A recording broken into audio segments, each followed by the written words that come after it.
क्या मोदी के उत्तराधिकारी को अब भाजपा के अंदर ढूंढा जा रहा है? और ये दावा आखिर किसकी ओर से किया गया है? सबसे बड़ा सवाल यह है कि आखिर ऐसा क्यों कहा जाने लगा कि मोदी के बस की अब बात नहीं रही। मोदी की वो चमक अब देश के लोगों के बीच पूरी तरह फीकी पड़ गई है। जो लोग कभी मोदी के नाम पर वोट दिया करते थे, क्या वो बीजेपी को मोदी के नाम पर वोट नहीं देने वाले हैं? क्या वाकई में बीजेपी के अंदर इस मुद्दे पर चर्चा शुरू हो गई है? क्या राजनीतिक गलियारों में मोदी के विकल्प के तौर पर नए चेहरों को तलाशना शुरू कर दिया गया है? नमस्कार दोस्तों, मैं हूं परवीन सानी। दोस्तों, पिछले कुछ दिनों में बहुत कुछ ऐसा हुआ जिससे ऐसा लगा कि देश की राजनीति में एक नया दौर शुरू हो रहा है और इस नए दौर में प्रधानमंत्री नरेंद्र मोदी की राजनीति के लिए शायद पहले जैसी जंगें नहीं बची हैं। देश के युवाओं और जैन जी ने जंतर मंतर पर हुए विरोध प्रदर्शन के दौरान और देश के दूसरे हिस्सों में जिस तरह से सरकार के खिलाफ लोगों ने अपना गुस्सा जताया है, उससे कहीं ना कहीं बीजेपी के अंदर एक बड़ा संदेश गया है। संदेश ये कि आने वाले दिनों में जब भी लोकसभा चुनाव होंगे तो सिर्फ मोदी के चेहरे को आगे रखकर बीजेपी को पहले जैसा चुनावी फायदा मिलना आसान नहीं होगा। और इसी वजह से अब खबर यह है कि बीजेपी के अंदर मोदी के उत्तराधिकारी की खोज शुरू हो चुकी है। और ये दावा मैं नहीं कर रहा हूं, बल्कि कांग्रेस नेता राहुल गांधी कर रहे हैं। दोस्तों, मैं आपको अपनी पिछली कई वीडियो रिपोर्ट्स में बता चुका हूं कि राहुल गांधी दावा करते रहे हैं कि बीजेपी के अंदर भी उनके ऐसे कुछ सूत्र हैं जो उन्हें अंदर की खबरें पहुंचाते हैं। मुझे मालूम है, आजकल भैया मैं आपको बता रहा हूं, मोदी जी के ऑफिस के अंदर से मुझे इंफॉर्मेशन मिलती है। पूरा रिवोल्ट चल रहा है अंदर। राहुल गांधी का कहना है कि बीजेपी के भीतर कुछ ऐसे नेता हैं जो नरेंद्र मोदी की मौजूदा राजनीति और कार्यशैली से खुश नहीं है। अब शायद यही लोग राहुल गांधी तक बीजेपी के अंदर की जानकारी पहुंचाते होंगे। दोस्तों, अभी कुछ दिन पहले ही राहुल गांधी ने दावा किया था कि पीएमओ के अंदर बगावत जैसी स्थिति पैदा हो गई है।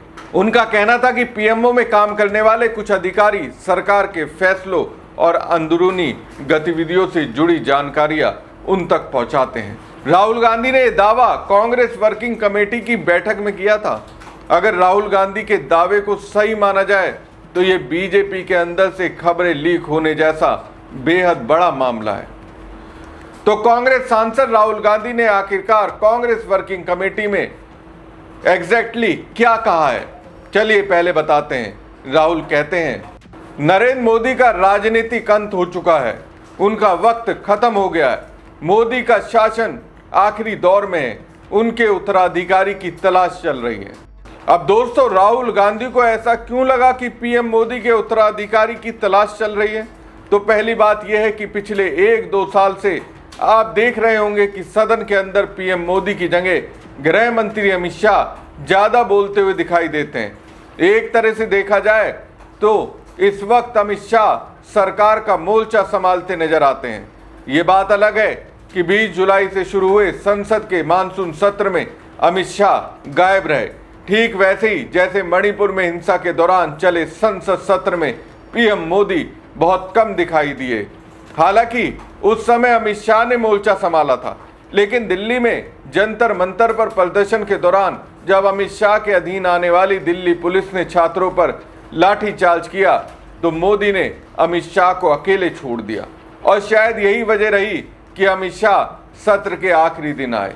अब दोस्तों, बीजेपी के अंदर गृह मंत्री अमित शाह की स्थिति ऐसी हो गई है कि जिन्हें कल तक मोदी जी के विकल्प के तौर पर देखा जा रहा था, अब बीजेपी के अंदर ही मोदी के उत्तराधिकारी के रूप में अमित शाह की दावेदारी को खारिज करने वालों की संख्या बढ़ती दिखाई दे रही है।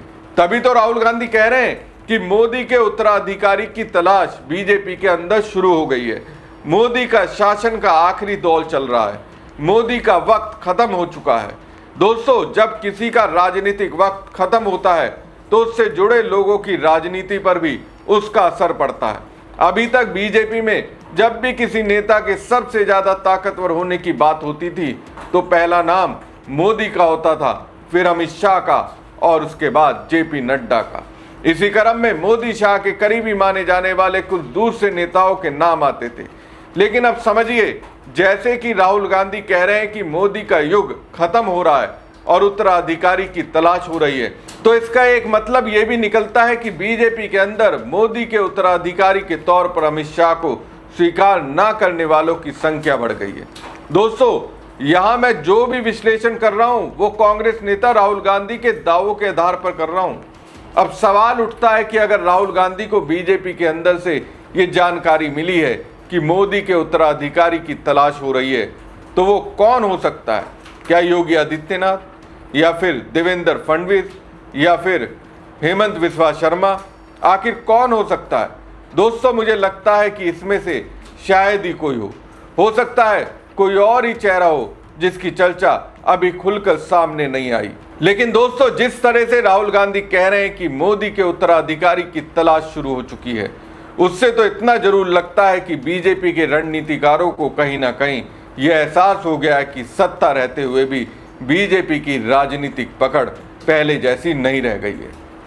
दोस्तों, अब यहां एक बड़ा सवाल उठता है, आखिर पिछले 6 महीनों में ऐसा क्या क्या हुआ कि लोगों के बीच मोदी सरकार को लेकर नाराजगी इतनी खुलकर दिखाई देने लगी?